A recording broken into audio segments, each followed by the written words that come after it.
안녕하세요. 클라우디아입니다. 박안서 작가님의 중편소설 엄마의 말뚝2는 1980년부터 발표를 시작한 일종의 연작소설인데요. 특히 유려한 문체와 뛰어난 언어 구사가 돋보이는 작품으로 잘 알려져 있습니다. 이 작품은 현재에서 과거 그리고 다시 현재로의 시간적 흐름으로 구성되고 있습니다. 총 2회에 걸쳐 낭독을 올려드릴 예정인데요. 오늘 박안서님의 중편소설 엄마의 말뚝2 첫 번째 시간 낭독 들어갑니다. 여지껏 우리 집에서 일어난 크고 작은 불상사는 하나같이 내가 집을 비운 사이에 일어났다고 나는 믿고 있다. 내 경험에 의하면 집을 비우되 몸과 마음이 함께 떠났을 때, 그러니까 집 걱정은 조금도 안 하고 바깥짐에 흠뻑 빠졌다가 돌아왔을 때 영락없이 집에선 어떤 사고가 기다리고 있었다. 첫해 젖을 떼고 났을 무렵이었다. 애 기르는 일에 가장 어렵고 손 많이 가는 고비에서 놓여놨다는 해방감에서였는지 동창계 모임에서 느긋하게 화투판에 끼어들게 되었다. 층층시야 핑계, 젖먹이 핑계로 어깨 너머로 잠깐씩 구경이나 하다가 남 먼저 자리를 뜨던 화투판에 처음으로 끼어들고 보니 선무당이 사람 잡는다고 재미도 재미려니와 순소까지 나는 바람에 그만 날 저무는 것도 몰랐다. 쟤 좀 봐. 시어머니 모시고 사는 애가 이렇게 늦게 들어가도 무사하려나 몰라? 누군가의 귀띔으로 나는 퍼뜩 정신이 났다. 그때도 나는 어쩌다 하루쯤 밖에서 친구들하고 어울리는 재미에 시간 가는 줄 몰랐다고 해서 그걸로 시어머니한테 주눅이 들 만큼 순진하진 않았다. 그것보다는 온종일 한 번도 집 걱정을 안 했었다는데 생각이 미치면서 매우 기묘한 느낌을 맛보았다. 첫해라 더했겠지만 자나깨나 한시반시 마음을 놓지 못하고 골몰했던 엄마 노릇에서 그렇게 완벽하게 노연하게 한 게 다름 아닌 화투놀이의 매혹이었다는 게 문득 나를 어리둥절하게 했다. 뒤미쳐 매우 기분 나쁘게 섬뜩한 느낌으로 내가 경험한 매혹 속에 아기에 찬 속임수가 숨겨져 있을지도 모른다는 생각이 들었다. 노름의 트릭 따위가 아닌 운명의 마수 같은. 나중에야 알았지만 그 섬뜩한 건 예감이었다. 내가 집을 비운 동안에 아장아장 걸음마를 하던 첫애가 끓는 물주전자를 들어엎어 다리에 심한 화상을 입고 병원에서 응급조치를 받고 있었다. 차마 못 들어줄 소리로 신음하고 있는 그의 옆에서 같이 울고 있던 시어머님은 나를 보자 온종일 어디 갔다 이제 오느냐고 나무라기보다는 우선 당신이 애 잘못 본 변명부터 하시려고 했다. 글쎄 눈 깜빡할 사이에 이런 일이 일어났구나. 저녁나절 출출하길래 저 하나 나 하나 먹으려고 달걀을 2개 삶아서 주전자째 들여놓고 소금을 가지러 돌아서려는데 시어머님은 말끝을 못 맺고 어린애처럼 입술을 삐죽대더니 아이고 수제 통곡을 하시는 것이었다. 제 탓이에요. 나는 떨리는 소리로 겨우 그렇게 한마디 했다. 애봉공은 없다더니 제 탓이라니까요. 선생님이 그러는데 덧나지만 않으면 험은 안 난다더라. 야한 살성이 나 닮았으니까 덧나진 않을 게야. 나도 어려서 꼭 야처럼 왼말로 그 그릇을 들어엎어서 어찌나 몹시 되었던지 버선을 벗기니까 살가죽이 홀라당 묻어나더란다. 그때야 된데 바르는 약이라면 간장밖에 더 있었냐. 참 옛날 고려정 얘기지. 간장 몇 번 발라준 것밖에 없다는데도 감쪽같이 아물었으니까 살성 하나는 본받을 만하지. 요새야 약이 좀 좋으냐. 참 주사꺼정 맞았다. 시어머님은 그런 얘기를 내 눈치 봐가며 띄엄띄엄 했기 때문에 끝없는 수다처럼 견디기 어려웠다. 그런 소리가 내 아이가 지금 혼자서 겪고 있는 고통과 무슨 상관이 있단 말인가. 나는 나로 말미암아 이 세상에 있게 된 내 아이가 이 세상에서 처음으로 당면한 엄청난 고통 중 털끝만한 부위도 덜어 가질 수 없다는 게 부당해서 곧 환장할 지경이었다. 사람들은 서로 남남끼리요. 사람도 결국은 외톨이라는 걸 받아들이기엔 그 아이는 너무 작고 어렸다. 그래서 더욱 나는 그 아이에 대한 온종일의 방심 끝에 내가 체험한 그 기묘한 섬뜩함에 어떤 의미를 붙이려 했는지도 모른다. 나는 그 섬뜩함을 내 아이와 나 사이에만 있는 눈에 보이지 않되 분명히 있긴 있는 신비한 끈을 통한 계고였다고 생각했다.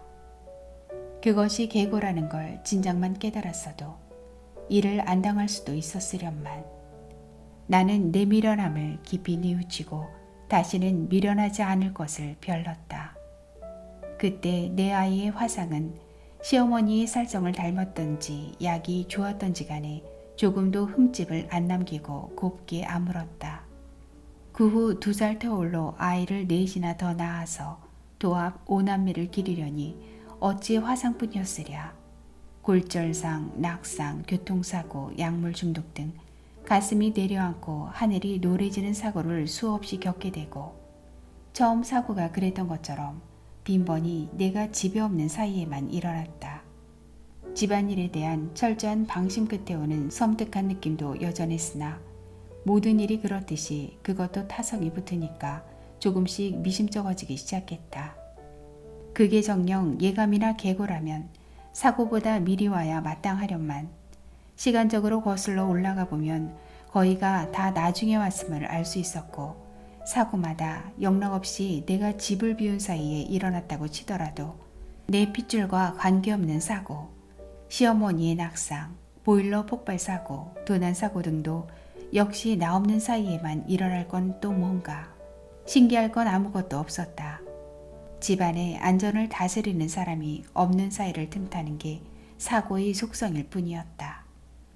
그 섬뜩한 핏줄 사이에만 있는 신비한 끈과 관계가 있다기보다는 내 철저한 방심과 더 깊은 관계가 있음직했다. 집안일에 대한 일시적인 방심은 나 자신만의 일이나 재미에 대한 몰두를 뜻하기도 했고 그런 모처럼이 이기에서 헤어났을 때 한 집안의 안주인 노릇만을 숭상했던 평소의 의식이 느낄 수 있는 가책과 당황이 그런 섬뜩한 이물감으로 와닿았다고 생각하는 게 훨씬 지당하고도 속편했다. 내적인 심리 상태와 외부의 현상 사이에 있다고 가정한 어떤 초월적인 힘이 작용에 대해 이런 온당하고 상식적인 해석을 붙이고 나니 섬뜩한 느낌의 영험도 차츰 무뎌지기 시작했다. 실상 이미 타성화된 섬뜩한 느낌은 허탕치는 일이 더 많았다. 그도 그럴 것이 애들은 이제 다 자랐고 시어머님은 돌아가셨고 집도 마치 비우는 것을 목적으로 지은 것 같은 아파트로 옮겼으니 집을 비우는 일은 나에게 다반사가 되었고 그 사이에 무슨 일이 일어날 만한 건덕지가 집안에 남아있을 리도 없었다. 식구들이 사고를 저지를 수 있는 무대는 이제 집안이 아니라 집 밖이었다. 이상하게도 그 섬뜩한 느낌이 영험을 상실한 후에도 나는 계속해서 그것을 경험할 수 있기를 바랐다. 그것은 집을 비울 때마다 번번이 오는 해픈 느낌이 결코 아니었다. 집을 비우되 반드시 몸과 마음을 함께 비울 것을 전제로 했다. 몸을 비우는 일은 임의로 할 수 있지만 마음을 비우는 일은 그렇지가 않았다. 집 밖에서도 늘 집안일과 집안 걱정에 쫓기는 게 여편네 팔자였다. 또 집안일에 대한 철저한 방심이 사고의 원인이라는 내 나름의 미신이 밖에서 일부러라도 자주 집안일을 생각하거나 걱정하게 했고 때로는 전화질 같은 행동으로 그걸 나타내기도 했다. 그렇건만도 어쩌다가 바깥재미에 빠져 집 생각을 한 번도 안 하는 수가 있고 그럴 때마다 섬뜩한 느낌과 함께 제정신이 들었다. 나는 그 섬뜩한 자체를 사랑했다. 그 섬뜩함은 일순 무의미한 징그러니 퇴적에 불과한 나의 일상. 내가 주인인 나의 살림의 해묵은 먼지를 깜짝 놀라도록 아름답고 생기있게 비춰주기 때문이다. 그 요술 같은 조명 효과 때문에 나는 마치 첫 무대에 서는 배우처럼 가슴 울렁거리며 새롭고도 서툴게 나의 일상으로 되돌아갈 수가 있었다.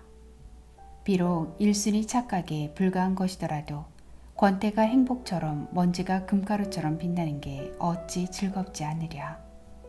뜻밖의 삶의 축복이었다.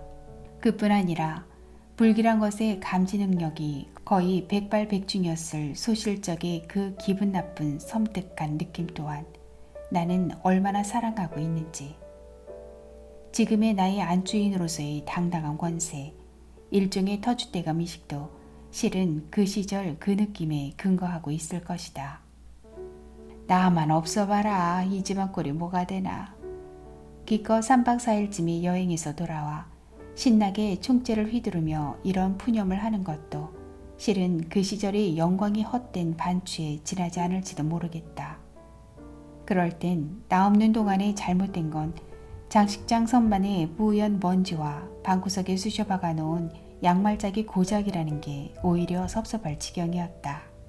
그래서도 더더욱 나만 없어봐라 라는 상투적인 공갈을 되풀이했다. 이런 나를 아이들은 하여튼 우리 엄마는 못 말린다는 눈초리로 바라보며 저희끼리 낄낄거리곤 했다. 물론 언제나 이 구질구질한 살림 걱정 안 하고 살아보냐는 푸념을 나라고 안 하는 바는 아니다. 나만 없어봐라. 이 말보다 더 자주 써먹는 소리인지도 모른다. 그러나 그건 입술 끝에 달린 엄살일 뿐 내 속셈은 어디까지나 내 살림의 종신 집권이다. 그날은 오래간만에 즐거웠다. 친구의 농장에 닿기 전부터 내리기 시작한 눈은 오후부터 폭설로 변했다. 동구밭 거목들이 동양화 속의 원경처럼 꼭 필요한 고결한 몇 가닥의 선으로 단순화되면서 아득하고도 부드럽게 흐려 보였다. 어린 과수들은 눈의 무게를 이기지 못해 간간히 장가지가 부러지는 소리가 뚝뚝 비명처럼 들렸다. 벽난로 속에서 청설가지가 싱그러운 냄새를 풍기며 활활 타올라 방안을 훈훈하게도 정겨웁게도 했다. 바로 유리문 밖 뜨락 앵두나무엔 눈꽃이 탐스럽게 만개해서 황홀했다. 선경이었다. 비록 제 차가 있다고는 하지만 친구 남편이 아침 저녁 서울 한복판에 있는 그의 사무실까지 출퇴근하기에 불편이 없을 만큼 가까운 거리에 그런 성경이 있을 줄이야. 지난 봄 뜨락에 앵두꽃이 만개했을 때도 나는 친구의 농장에 초대된 적이 있었다. 그때는 딴 친구들도 여럿 함께여서 뜨락과 과수원길은 그들이 타고 온 승용차가 즐비했고 만발한 복사꽃 사이론 따라온 아이들의 즐거운 웃음소리가 가득했었다. 그때 이 농장은 이 같은 도시의 여파와 잘 어울려 마치 근교의 관광농장처럼 들뜬 모습을 하고 있었다. 나는 그때의 농장과 지금의 농장을 마치 별개의 두 개의 농장처럼 각각 다른 느낌으로 좋아하고 있었다. 나에겐 그 둘이 별개의 것이기 때문에 거리감도 물론 달랐다. 나는 마치 난리를 피해 천신만고 계룡산을 찾아든 정감록의 신도처럼 평화롭고 달콤하게 피곤했다. 청술가지가 활기있게 타면서 내는 소리를 들으며 나는 나무도 환성을 지를 줄 안다고 생각했다. 창밖에선 여전히 눈이 내리고 있어 레이스 커튼이 움직이고 있는 것처럼 보인다. 그런 느낌은 우리가 앉은 방안이 전체적으로 어디론지 한없이 떠오르는 것 같은 환각으로 이어졌다. 방이 움직여 어디로 가고 있다면 그건 공간적인 이동이 아니라 시간적인 이동일 거라는 생각이 나를 그 이동에 고분고분 순종케 했다. 푸짐한 눈은 인간의 발자국은 물론 인간의 업적까지 말끔히 말살해서 온 세상을 태고적으로 돌려놓고 있었다. 친구가 달덩이같이 생긴 유리병에 든 빨간 액체를 크리스탈 잔에 따랐다. 맛봐, 앵두주야. 앵두주는 루비처럼 고운빛으로 투명했다. 예, 지어보니 농사처럼 좋은 것은 없더라. 저 앵두나무도 뜰에 그냥 화초 삼아 있는 줄 알았더니 그게 아니더라고. 어떻게 다부지게 열매가 여는지 글쎄 몇 그루 안 되는 나무에서 앵두를 서말이나 땄지 뭐니? 일 봐주는 집 아이들이 들면하며 실컷 따먹고 나도 친척들이랑 그의 친구들이랑 구경 오는 손님마다 자랑 삼아 따보내고 했는데도 말이야. 서울집에서 포도주 담그던 병 갖고는 어림도 없어서 숫째에 큰 독을 묻고 술을 담갔으니까 실컷 마셔. 얘는 누굴 모주 취급하고 있어? 그러면서도 나는 그 달콤하고도 아름다운 술을 홀짝홀짝 겁없이 들이켜고 있었다. 봄에서 겨울, 앵두꽃에서 눈꽃 사이 이 아름다운 술을 빚을 수 있는 새빨간 열매를 서말, 아니지 5말쯤을 그 작은 키에 다닥다닥 매달고 서 있었을 앵두나무의 고달픈 시기를 생각하며 나는 찬탄을 주체 못하고 있었다. 글쎄, 그 농사라는 게 말이지. 친구가 또 농사 자랑을 할 기세였다. 나는 앵두꽃 필 무렵의 친구 초대가 이 집의 집들이 잔치를 겸한 거였다는 생각이 나서 슬며시 비꼬고 넘어가려 했다. 너 농사 몇 해나 지어봤다고 자랑부터 하니? 나 샘나게. 좀 더 두고 쓴맛 단맛 다 보고 나서 얘기하자. 응? 한탄도 좀 들어야 생전 콘크리트 닭장 못 면하는 나 같은 사람도 좀 위안이 될 게 아니니. 아직 1년도 안 됐지만 앞으로 몇 년을 여기서 산대도 내가 쓴맛 볼 게 뭐 있니? 하긴 그랬다. 과수원도 농토도 친구와 남편이 소유일 뿐이지 농사는 남을 줘서 시키고 있었다. 그렇다고 소작을 준 것하고는 다른 게 거기서 조금도 수입을 기대하지 않았다. 다만 먹고 싶은 만큼은 따먹고 바라보고 저게 다 내 거로구나 만족하는 게 그들이 농장에서 거두길 바라는 소출의 전부였다. 생계는 도시의 업체에서 벌어들이는 걸로 충분했고 다만 친구의 건강이 구체적인 병명을 집어넣을 수 없는 상태인 채 수년간 좋지 않아 전지 요양 삼아 마련한 농장이었다. 그러니까 친구가 농사하고 으스대는 건 순전히 뜰하게 몇 그루의 앵두나무가 올린 수확을 뜻하는 것이었다. 나는 맥도 빠지고 약간은 기가 죽기도 했다. 신경성인가 뭔가 하는 병답지도 않은 병을 위한 전지요양치곤 너무 호합판이다 싶어서였다. 그러나 나의 처진 기분은 앵두술 때문에 별로 오래가지 않았다.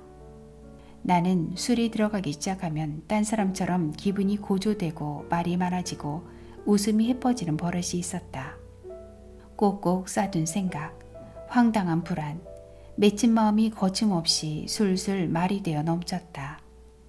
퍼내어도 넘치는 맑은 샘물처럼 말이 범람했다.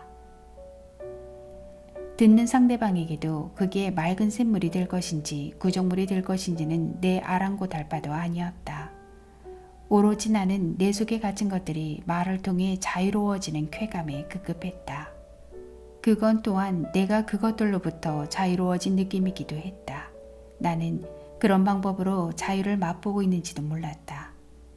평소 나에게 있어서 자유란 나뭇가지 끝에 걸린 별이나 다름없었다. 당장 딸 수 있을 것 같아 나무를 기어 올라가 봤댔자 허서였다. 올라갈수록 별은 멀고 돌아갈 수 있는 땅 역시 멀어져서 얻어 가질 수 있는 것은 위기의식밖에 없었다. 평소에 그런 감정이 술주정 비슷한 품이 없는 방법으로나마 자유를 향유코자 했음직하다. 친구가 몇 번을 자랑해도 과함이 없을 만큼 친구의 농사는 정말 대단한 것이었다. 앵두술은 달콤하고 영롱하고 아름다웠고 주정은 향기롭고 순도 높아서 나를 온종일 유쾌하고 황홀하게 했다. 친구의 남편이 돌아왔다. 폭설은 멎었지만 논, 밭, 길, 개울의 구별 없이 막막한 논밭에 새로운 길을 내면서 돌아온 그의 귀가는 휘황한 헤드라이트를 앞세우고 엔진 소리도 요란하게 돌아왔음에도 불구하고 위험을 무릅쓴 동물의 귀소처럼 야성적으로 보였다. 나는 크게 감동해서 예의 거나한 다변으로 찬사를 퍼부었다. 나의 주정이 또 하나의 미덕은 아무리 마셔도 거나한 것 이상은 취하지 않는 거였다. 나의 찬사에 마냥 수줍어하던 그는 서울 가는 길이 위험하니 자기 차로 데려다 주마고 했다. 친구는 남편의 목에 팔을 감고 펄쩍펄쩍 뛰면서 좋아했다. 정말 그래주시겠어요? 나도 아까부터 이 귀한 손님을 그 털털거리는 시외버스에 맡기고 어떻게 오늘 밤을 편하게 자나 걱정했었다오.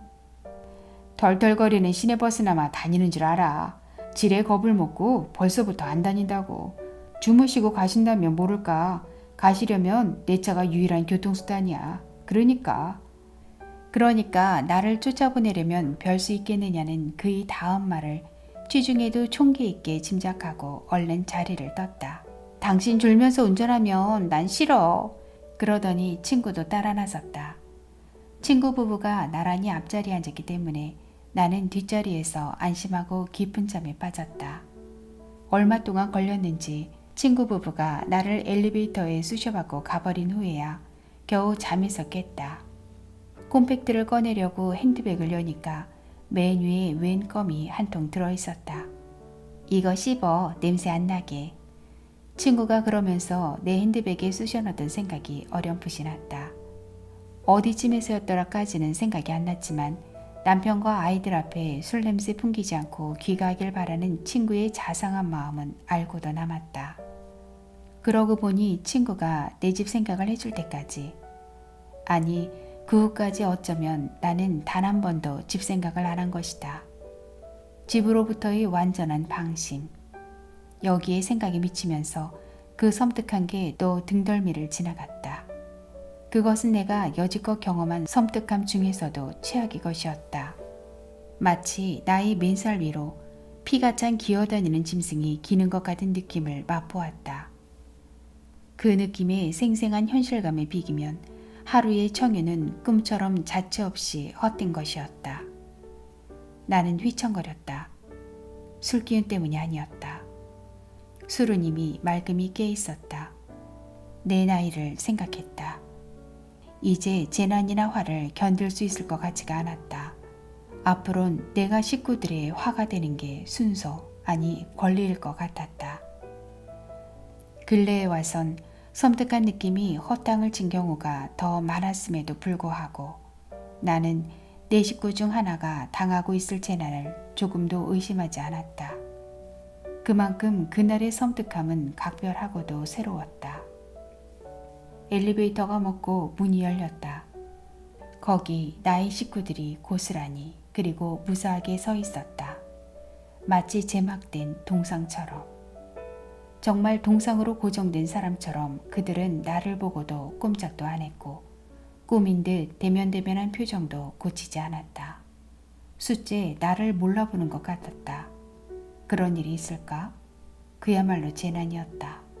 온전한 나만의 재난. 그러나 역시 견딜 수 있을 것 같지가 않았다. 진저리를 치고 빠져나갔던 생활이라도 돌아와 보니 나를 모른다고 할 때 그 생활은 얼마나 사랑스러운 게 되어 있을까? 나는 온몸으로 아부하며 만면의 웃음을 띄었다. 생전 처음 웃어보는 것처럼 살갗이 당길 뿐 웃음은 마냥 서툴렀다. 내가 너무 늦었나 보지? 아유 말도 마라. 그게 웬 눈인지. 버스가 끊겨 혼났다. 자고 가라는 걸 사정사정해서 그 집 자가용을 얻어 타고 오는 길이야. 운전수도 안 두고 사는 집 차를 얻어 타려니 어찌나 황공한지. 귀한 사람들이 목숨 걸고 여기까지 데려다 준 거란다. 정말 지독한 눈이었어. 나는 그들의 어깨 너머로 눈과는 무관한 우리 집 골목, 아파트의 복도를 바라보며 말했다. 엄마, 놀라지 마 엄마. 여보, 놀라지 말아요. 그동안에 일이 좀 생겼어. 놀라지 마 엄마. 놀라지 말라는 말처럼 사람을 놀라게 하는데 효과적인 말이 또 있을까? 그러나 나 역시 후들대는 가슴을 진정하기 위해 생각나는 말도 그 말밖엔 없었다. 놀라지 마.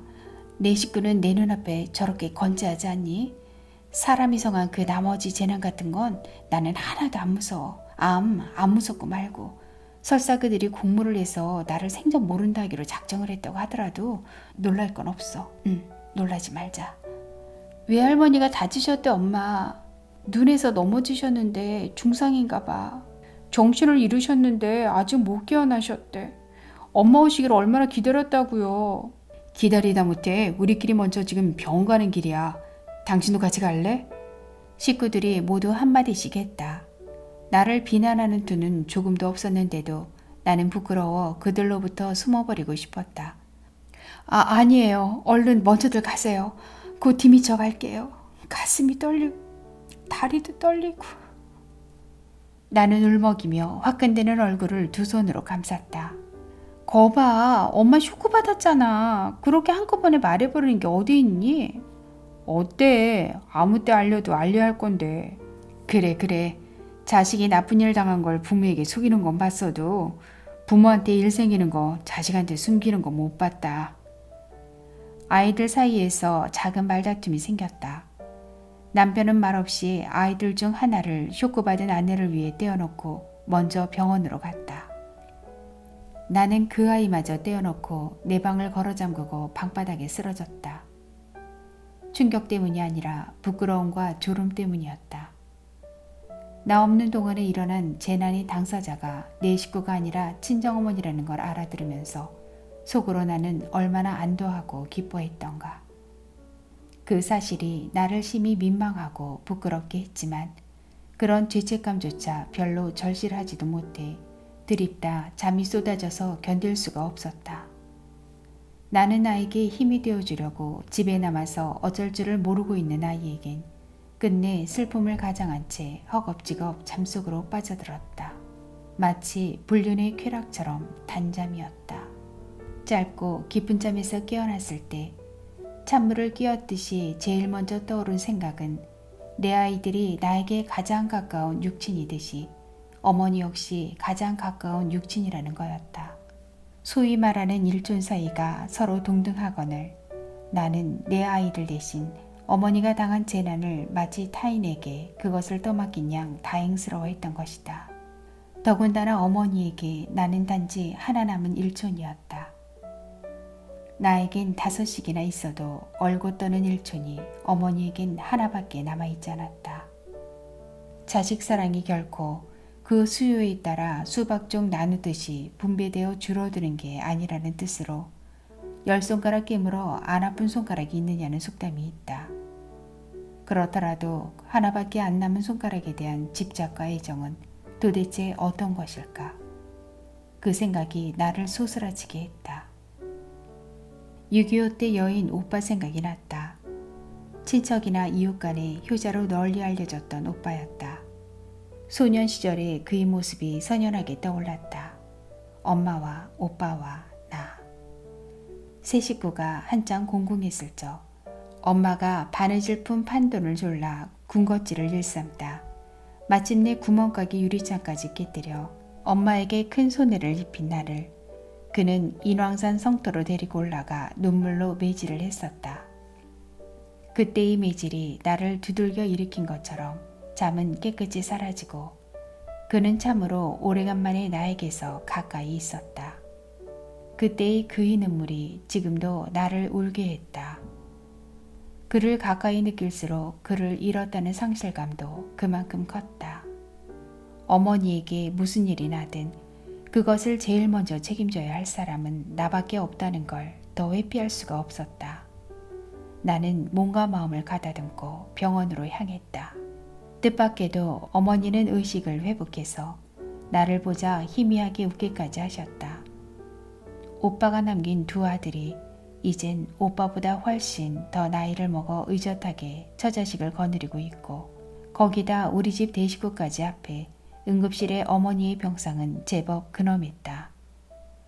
나는 그때까지 줄창 오빠 생각을 하고 있었기 때문에 죽은 사람은 나이를 먹을 수 없다는 평범한 사실이 새삼스럽게 쓸쓸한 감회가 되었다. 나는 일촌답게 허둥지둥 그들을 해치고 왈칵 어머니의 손을 잡았다. 시신도 감동시킨다는 일촌의 당도였다. 어머니의 눈에 눈물이 그렁이더니 하염없이 흘러내렸다. 어머니에게 내가 단 하나 남은 자식이란 사실이 서로 눈물이 되어 모녀 사이를 흘렀다. 어쩌다가 이 지경을 당하셨어요. 서기애비가 밖에서 눈을 치는 걸 들창으로 내다보다가 마음은 젊어서 좀 거들어줄까 싶어 마당으로 한 발짝을 내딛다가 그만. 서기애비란 현재 어머니를 모시고 있는 오빠의 큰아들, 어머니의 장손, 나의 장조카였다. 거들긴 뭘 거드셔. 잔소리가 하고 싶으셨겠지. 서기애미가 혼잣말처럼 종알거렸다. 그럼 너희들이 다 옆에 있으면서 할머니를 이 지경으로 만들었단 말이냐? 나는 나도 모르게 그만 조카누이 탓을 하고 있었다. 아유, 할머니가 총잘 안 하시는 게 있는 줄 아세요. 또 총찰하시고 싶어서 나오시나 보다 할 수밖에요. 조카가 얼른 제안의 역성을 들고 나섰다. 어머니는 80을 훨씬 넘어선 연세였고 조카 내외는 30 안팎이었다. 시부모 모시기도 꺼리는 세상에 한 세대를 건너뛰어 조손이 한 지붕 밑에 사는 게 쉬운 일은 아닐 터였다. 그러나 어머니의 달갑잖은 존재가 이렇게 드러나 보이긴 처음이었다. 응급실이라 여기저기 신음소리, 울음소리, 가족들이 술렁이는 소리가 들렸다. 다치신 데는 어디예요? 조카 며느리가 혼이불을 젖히고 다리를 가리켰다. 어머니의 왼쪽 다리가 엉치 밑에서 획 밖으로 돈 채 퉁퉁 부어있는 게 남의 다리를 얹어다가 어설프게 이어놓은 것처럼 이물스러워 보였다. 한눈에 사태가 심상치 않다는 걸 짐작할 수 있었다. 어머니는 86이었다. 빨리 공구리를 해주지 않고 어머니가 우리 모두를 위로하듯이 중얼거렸다. 안 아프세요? 안 아프긴 다시 기절이나 했으면 싶구나. 아이, 어머니. 이때 간호원이 우리 가족을 불렀다. 우리는 우르르 담당 의사한테로 몰려갔다. 응급실 담당 레지던트는 너무 젊고 피곤해 보였다. 벽에 붙은 전자시계의 빨간 초침은 소리 없이 자정을 넘고 있었고 엑스레이 감광판에서 어머니의 앙상한 엉치와 대퇴골이 심판을 기다리고 있었다. 우선 입원시키고 경과 봐서는 수술을 해야 되겠는데요. 무슨 말씀이신지. 경과를 본다는 건 수술을 견딜 수 있나 체크해본다는 뜻이지 자연 치유의 가능성을 말하는 게 아닙니다. 그분은 86이에요. 어떻게 수술을. 참, 그분은 깁스를 원하시던데 오래 걸려도 상관없어요. 깁스를 해주세요. 고령이기 때문에 수술을 하라는 겁니다. 깁스로 뼈가 붙기엔 너무 늙으셨어요. 그 나이에 깁스는 살아있는 관이죠. 이런저런 합병증으로 깁스한 채 들어가실 게 틀림없습니다. 젊은 의사가 냉담하게 말했다. 그분은 깁스를 하는 걸로 알고 있는데 저 어떻게 깁스를 안 될까요? 나는 거의 애원조로 빌붙었다. 진단이나 치료는 환자가 하는 게 아닙니다. 그러니까 우린 선택의 여지도 없다는 말씀이군요. 그렇죠. 방법은 수술밖에 없으니까요. 수술하면 다시 걸으실 수 있을까요? 경과가 좋으면? 그러니까 수술 결과도 장담 못하겠단 말씀 아니에요. 말도 안 돼요. 나는 싸울 듯이 언성을 높였다. 그러나 젊은 의사는 좀처럼 덩달아 흥분할 것 같지 않았다. 그의 냉담은 명철한 지성에서 온다기보다는 직업적인 과로에 연유하고 있는 것 같았다. 내일 주치의 선생님하고 자세한 걸 의논하시죠. 우선 입원 수속이나 밟으시고. 선생님이 주치의도 아니면서 어쩌면 그렇게 단정적으로 수술을 권하세요? 유일한 방법이니까요. 결과도 보장을 못하면서. 유일한 방법이라고 했을 뿐이지 안전한 방법이라고는 안 했습니다. 유일한 방법일수록 위험 부담이 더 따른다고도 볼 수 있어요. 마침내 의사가 발끈했다. 고모, 왜 그러세요? 병원에 온 이상 의사 선생님 말씀에 따라야죠. 뒤에서 구경만 하고 있던 두 조카가 나섰다. 너희들은 모른다. 아무것도 몰라. 나는 무턱대고 치미는 격정에 못 이겨 악을 썼다. 뭘 모른다고 그러세요. 할머니는 86이죠. 그런 큰 수술을 견디실 수 있을 것 같니? 도리가 없잖아요. 우선 입원 수속 밟고 자세한 건 내일 주치의 선생님과 의논합시다. 고모. 여기 응급실이에요. 조카들이 나를 난동분자 다루듯이 거칠게 복도로 끌어냈다. 그러나 그때 그런 방법으로 젊은 의사와 나눈 대화가 가장 자세한 의논이 될 줄은 미처 몰랐다. 큰 대학 부속병원 회진 시간이 다 그렇듯이 다음날 아침 한때의 레지던트, 인턴, 간호원을 거느리고 나타난 주치의 선생님은 한눈에 믿음직스럽고도 권위 있어 보였다. 권위란 상대방으로 하여금 하고 싶은 말을 참게 하는 어떤 힘이 아닐까. 나는 한편에 다소곳이 비켜서서 무슨 말이 떨어지기만을 기다렸다. 그는 거느린 수련이들한테만 내가 알아들 수 없는 외국어로 짤막하게 몇 마디 하고 나가버렸다.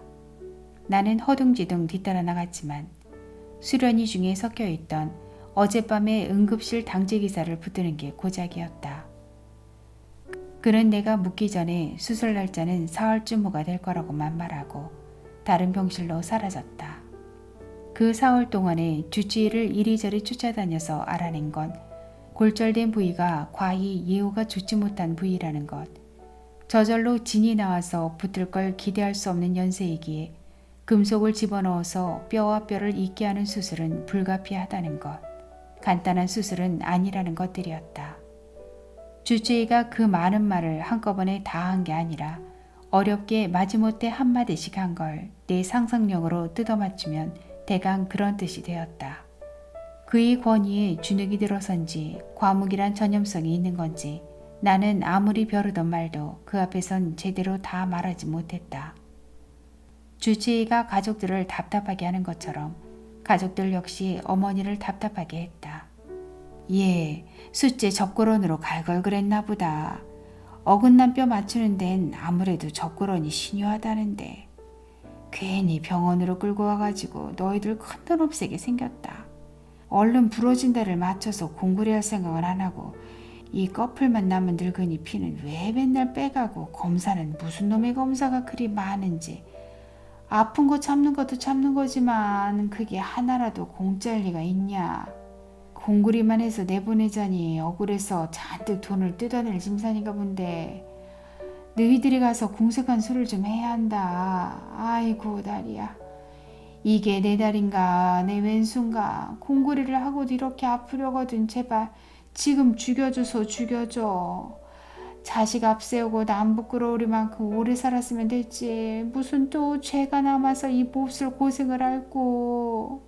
어머니는 이렇게 괴로워하면서도 깁스에 한 가닥 기대를 걸고 있었다. 깁스보다 더 나쁜 일이 자기에게 일어나리라곤 아예 상상도 못했다. 식구들은 노인에게 그걸 알리는 일이 미적미적 미루면서 내 눈치만 봤다. 설득과 위로를 필요로 하는 일을 딸이 맡아서 하는 건 당연했다. 마침내 수술 날짜가 내일로 박뒤 침대에 금식 팻말이 붙은 날 밤 나는 어머니가 받아야 할 수술에 대해 알릴 수밖에 없었다. 수술? 누구 맘대로 수술을 해? 안 된다 안 돼. 누구 맘대로 내 몸에 칼을 대? 내가 남 못 당할 몹쓸 꼴만 골라 당하고도 이날이 때 목숨을 못 끊고 살아남은 건 죽는 게 무서워서가 아니야. 주신 목숨을 내 맘대로 건드렸다가 받을 뻘이 무서워서지. 수술 안 하면 죽는데도 내버려둬. 내 나이 90이 내일 모레야. 나 내버려뒀다고 자손들 흉볼 사람 아무도 없어. 어머니는 망설이지 않고 단호하게 수술을 거절했다.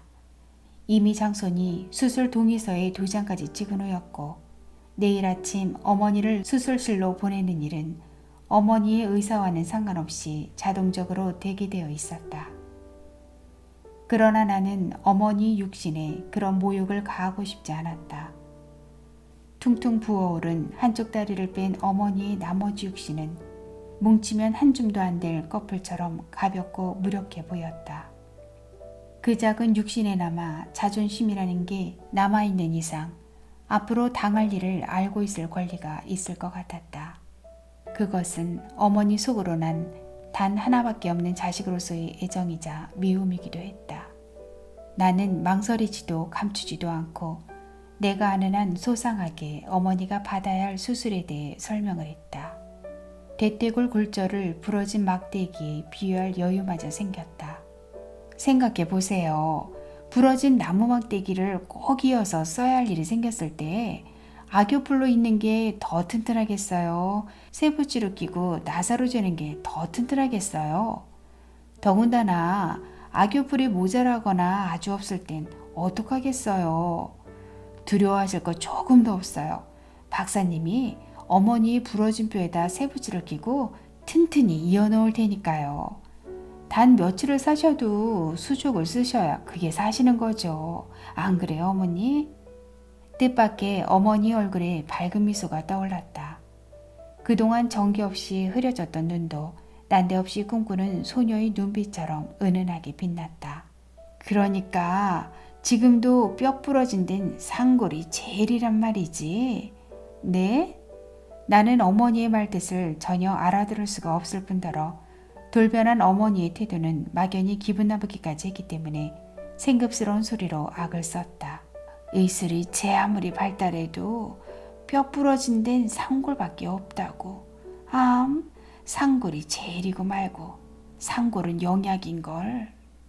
어머니는 마치 잃었던 어린날의 동요를 주워올리듯이 그립고 달콤한 목소리로 이렇게 읊조렸다. 어머니 무슨 말씀이세요? 정신 차리세요. 나는 어머니의 가냘픈 어깨를 마구 흔들었다. 잔뼈만 부러졌어도 상골을 먹으면 되는 건데 굵은 뼈가 부러졌으니 수술을 해서라도 기울 수밖에. 얘들아, 나 수술 받는 거 조금도 안 무섭다. 너희들도 걱정할 거 하나도 없어. 상골로 붙여놓은 뼈는 부러지기 전보다 더 튼튼해진다는 걸 난 잘 알지. 이 손목 좀 보렴. 어머니는 오른손을 높이 쳐들어 보이면서 우리 모두를 감싸고도 남을 듯이 너그럽고 훈훈하게 미소 지었다. 그러나 누가 보기에도 어머니의 오른손 손목은 정상이 아니었다. 뼈가 붉어져 나오고 한쪽으로 약간 삐뚤어져 성한 손목보다 굵어 보이긴 했지만 나는 그게 그렇게 된 까닭을 알고 있었다. 뒤늦게 상골이 무엇을 뜻하는지도 알아차렸다. 다음 날 아침 어머니는 수술실로 들어가기 위해 틀니를 빼고도 시종 그렇게 웃으셨기 때문에 마치 갓난아기 같았다. 여든보다 90에 더 가까운 연세에 크나큰 시련을 앞두고 갓난아기처럼 웃을 수 있는 어머니의 비밀이 나를 참을 수 없이 슬프게 했다. 우리 세 식구가 처음으로 서울의 장만한 네 집인 현저동 꼭대기 괴물 마당집에서의 첫 겨울은 가혹했다. 추위도 예년에 없이 혹독했지만 여름철 장마처럼 눈이 한번 내리기 시작하면 몇 날 며칠 계속됐다. 제 아무리 충직한 함경도 물장수 김서방도 그 겨울에 지독한 눈구덩이 많은 해칠엄두가 안 났던지 자주 물장사를 걸렀다. 그러나 그건 그리 큰 문제가 아니었다. 우리는 앞마당 바깥마당 장독대 지붕 위에 지천으로 쌓인 눈을 보다가 가마솥에 붓고 장작물만 지피면 됐다. 물보다는 불 걱정이 훨씬 더 심각했다. 우린 가늘게 패서 새끼로 한 알음씩 묶은 단장작을 매일 한두 단씩 사다 떼며 살았었는데 어머니는 그걸 이웃 구멍가게에서 안 사고 꼭 전차 종점기에 있는 나무장까지 가서 사왔다. 겉보기엔 부피가 비슷해 보이지만 들어보면 판이하게 나무장 것이 옳다다는 거였다. 한꺼번에 10단만 사도 거뜬히 지기로 져다 주건만 당시 우리에겐 그만한 경제력도 없었던지 어머니가 손수 그 멀리서 단장작을 한두 단씩 날라다 뗐다. 허구한 날 퍼부어 쌓인 눈으로 산동네 비탈길이 위험해지자 오빠는 그 일을 자기가 맡겠다고 나섰다. 그러나 어머니가 오빠에게 그 일을 시킬 리가 없었다. 애민, 너한테 이까지 장작단 심부름이 나는 효도 안 바란다. 넌 더 큰 효도를 해야 할 외아들이야. 공부 잘해 출세해서 큰 돈 벌거든. 우선 청량리 나무장에서 통나무를 한 발이 들여다가 쓱쓱 톱질하고 짝짝 패서 한강 가득 차곡차곡 쟁여놓고 겨울을 나보자꾸나. 그때는 그때고 지금은 지금 아니에요. 다 큰 자식 놓아두고 어머니가 그 일 하시면 사람들이 흉봐요. 자식 된 도리도 아니고요. 장자 큰일 할 자식을 몰라보고 탐탁자는 일이나 시켜먹는 건 그럼 애미돌이라던. 이렇게 한마디로 딱 잘라 거절을 하는데야 제 아무리 효성이 지극한 오빠도 어쩔 수가 없었다. 그러던 어느 추위가 그악스럽던 날 어머니는 장작단을 이고 눈에서 미끄러져 만신창이가 돼서 돌아왔다. 여기저기 난 생채기는 보기만 잠깐 흉할 뿐 아무것도 아니었다. 단박 퉁퉁 부어오르면서 심한 동통을 호소하는 손목이 문제였다. 오빠와 나는 엄마의 짓눌린 것처럼 나지막한 신음소리에 귀 기울이느라 밤새도록 제대로 잠을 잘 수가 없었다. 기둥이 흔들리는 것처럼 불안했다. 그러나 다음 날 아침부터 어머니는 평상시와 다름없이 집안일을 해냈고 억지로 꾸민 티 없이 씩씩하고 명랑했다. 그래도 삭바느질만은 도저히 안 되는 모양이었다. 어머니에게 기생집 삭바느질을 대던 노빠를 불러다가 아직 끝매지 못한 바느질 거리를 돌려주면서 미안해했다. 노빠는 어머니의 부어오른 손목을 보더니 대경실색을 하면서 당장 장안의 용한 침쟁이들을 줄줄이 엮어댔지만 어머니는 별로 귀담아 듣는 것 같지 않았다. 곧 나을 거예요. 오늘만 해도 벌써 어제보다 손 놀리기가 훨씬 수월한걸요. 나중에 노빠는 치자를 몇 개 가지고 와서 말했다. 치자떡을 해 부쳐보. 북이 내리는 데는 그저 치자떡이 그만이니까. 그리고 혼잣말처럼 덧붙였다. 북이만 내리면 뭐하노. 정작 부러진 뼈가 붙어야지. 부러진 뼈 붙는 데는 상골이 그만이니. 저 옆편네 돈 드는 거라면 귀뚱으로도 안 들으니. 제 몸 위하는 게 새끼들 위하는 거라는 걸 왜 모르노? 미련한 사람 같으니라고. 오빠도 그 소리를 들었다. 오빠는 어머니가 못 듣는 데서 노빠의 집을 아느냐고 나한테 물었다. 우리는 엄마 몰래 노빠의 집을 방문했다. 오빠는 노빠에게 상골이란 뭐고 어디서 구할 수 있는 건가를 물었다. 너희 엄마가 보내던? 아니야? 저런, 그러면 그렇지. 아이고 신통한 새끼들. 그럼 그래야지. 이래서 사람은 자식을 낳아 기른다니까. 자식 없는 인생이란 천만금 있으면 물에 말짱 헛거지. 이런 호들갑스러운 수다로 시작해서 노빠의 산골 얘기는 황당하기 짝이 없는 거였지만 신화처럼 매혹적이었다. 우리는 이미 신화 속에 한 발을 들여놓고 있었다. 사람이 바늘구멍만한 구원의 여지도 없는 공경에 빠졌을 때 신화는 갑자기 우리 앞에 그 신비의 문을 활짝 열고 그곳의 주인이 되라고 유혹한다.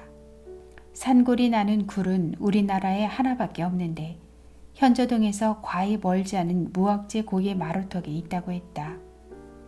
생기기는 주사의 모양이지만 크기는 그저 좁쌀보다 클까 말까한 반짝거리는 쇠붙이인데 네모 반듯한 주사의 모양이 어느 한 군데라도 이질러진 건 약효가 없기 때문에 미리 골라서 팔지만 사는 사람도 잘 봐서 사야 한다고 했다. 그것이 부러진 뼈를 붓게 하는 효력은 실로 놀라워서 노빠가 들은 말은 생전에 산골을 사다 먹고 뼈 부러진 걸 고친 사람이 시신을 멸례하면서 보니까 반짝거리는 작다란 쇠붙이가 다닥다닥 한 군데 붙어서 뼈를 이어주고 있는데 산 사람의 기운으로도 떼어놓을 수가 없을 만큼 단단하더라는 것이었다. 약으로 먹은 게 직접 부러진 부위로 가서 붙여놓는 역할을 한다는 걸 우리가 고지고대로 믿을 수 있었던 건 우린 이미 신화 속의 주인공이 되어 있었기 때문이다. 그게 비쌉니까? 오빠가 얼굴을 붉히며 물었다. 아니야, 비싸긴. 돈 들 게 뭐 있다. 흙이나 모래처럼 저절로 나는 걸. 그 굴을 차지한 사람이 자리세처럼 좀 받기야 받지만 서도 얼마 안 될 거야.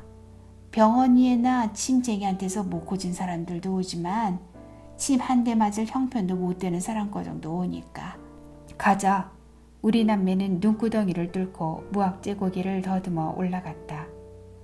적설강산에 혹한까지 겹쳐 길은 험했지만 집에서 비교적 가깝고 12곡에 넘어도 아니었기 때문에 신화적인 감동을 맛보기 위해선 길이라도 험해야 했다.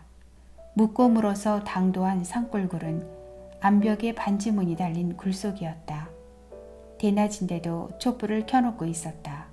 한눈에 보통 토굴이나 암굴하고는 다르다는 걸 알 수 있었다.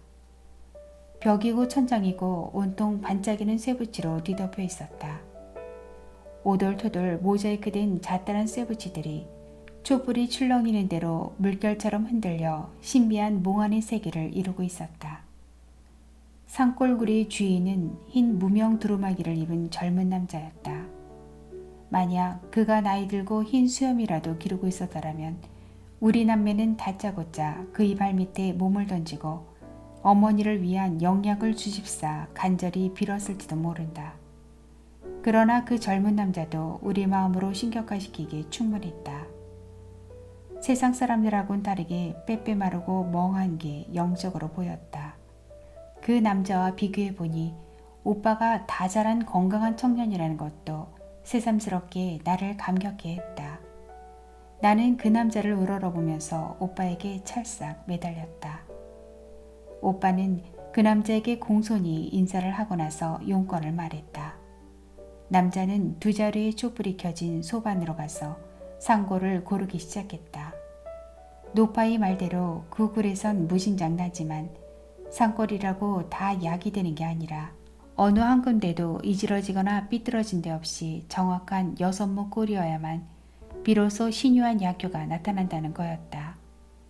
그래도 그 남자는 산골이 직접 부러진 뼈에 가서 다닥다닥 붙어서 뼈를 이어놓는다고까지 말하진 않았다. 그 남자가 산골을 고르는 모습은 특이했다.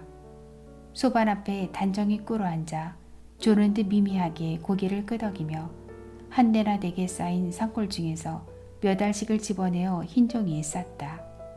깡마르고 창백한 얼굴이 더욱 영적으로 돋보이고 육안으로 고르는 게 아니라 심안으로 고른다 싶게 그 일에 힘 안 들이고 몰입해 있었다. 오빠를 쳐다보니 숙연한 얼굴로 두 손을 마주 잡고 허리를 굽히고 읍하고 있기에 나도 얼른 그대로 했다. 우선 열흘치를 줄 테니까. 남자가 흰 종이에 나누어 놓은 걸 싸면서 말했다. 메마르고 허한 소리였다.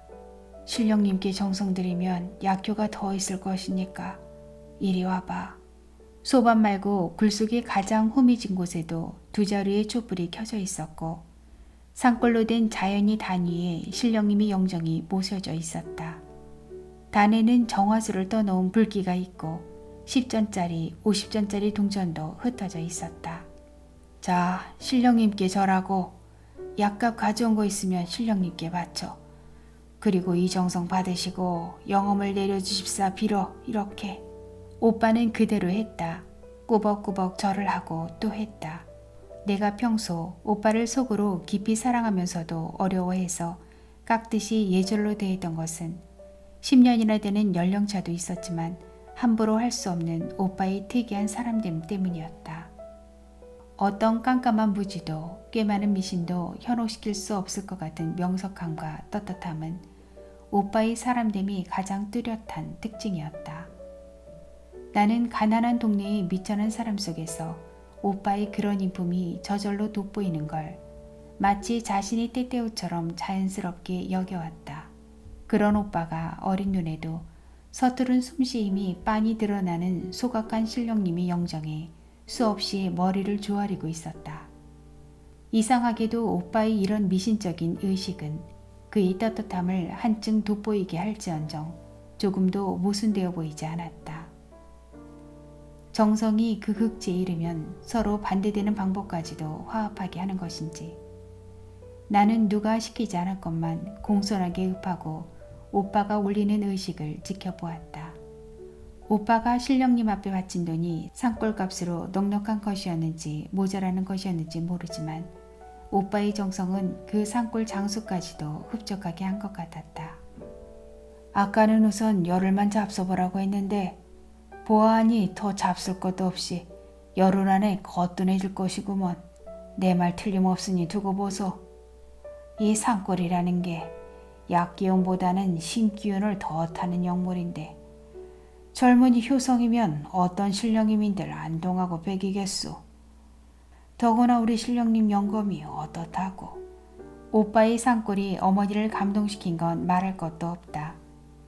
어머니는 안 다쳤을 때보다 훨씬 더 행복해졌고 매일매일 모래시계처럼 정확하게 손목의 붓기와 아픔을 덜어가다가 더도 아니고 덜도 아닌 열흘 만에 완쾌를 선언했다.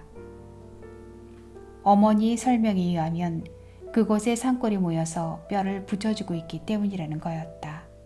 어머니는 완쾌가 틀림없는 사실이라는 걸 증명하기 위해 열흘 되던 날부터 다시 삭바느질을 시작하셨고 그 솜씨는 전과 다름없이 빼어났다.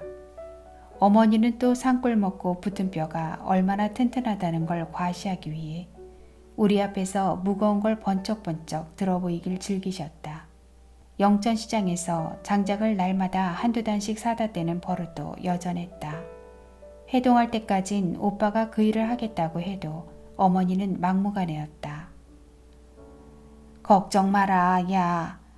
또 넘어지게 되면 이 오른손으로 꽉 짚으면 되니까.